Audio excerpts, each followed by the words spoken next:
Bismillahirrahmanirrahim. Assalamualaikum warahmatullahi wabarakatuh. Alhamdulillahirabbil alamin wa bihi nasta'in ala umuri dunya waddin. Shalatu wassalamu ala asyrafil anbiya'i wal mursalin wa ala alihi wa ashabihi ajma'in, amma ba'd. Alhamdulillah ya, semangat sekali kakak-kakak yang hadir hari ini.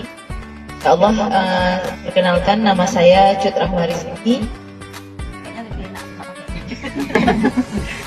Perkenalkan nama saya Cut Rahma Rizki. Saya adalah salah satu, kalau sekarang kegiatannya mengajar di UIN Sumatera Utara, salah satu dosen di UIN Sumatera Utara. Qadarullah ini baru selesai melahirkan anak kedua, jadi pulang ke Aceh. Rumah kami di Menasahkro, nggak jauh dari sini, sekitar 3 kilo dari sini. Terus ini hubungin sama Kak Rahmi, kenalannya Ustazah Aurora. Mungkin sedikit biografi yang ingin kami sampaikan.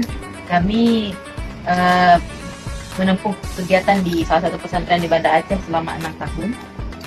3 tahun di Pondok Pesantren Darul Ulum Banda Aceh, 3 tahun di Pondok Pesantren Nurul Islam Anak Bangsa Aceh Besar. Kemudian kami melanjutkan kuliah di UIN Wali Songo Semarang, jurusan Ilmu Falak. Jadi kalau yang viral lumayan kita puasa beda itu, insya Allah bisa ditanyakan ke saya, nanti kita jelasin kenapa bisa beda ya. Bagi kita Aceh Besar yang beda. Kemudian melanjutkan S2 di UIN Araniri Banda Aceh, jurusan Fikih Modern. Insya Allah mohon doa semoga bisa melanjutkan studi doktoral tahun ini. Amin.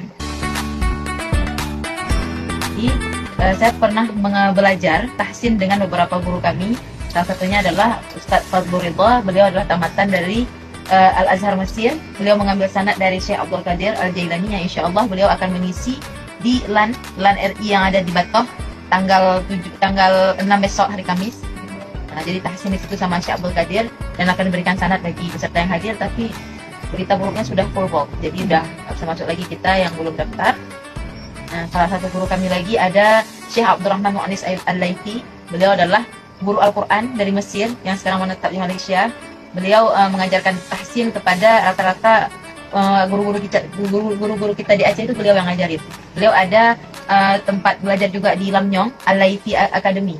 Kalau kakak mau belajar di situ bisa belajar bulanan, bisa belajar juga harian, bisa belajar juga semesteran. Jadi kadang-kadang beliau sendiri yang mengisinya.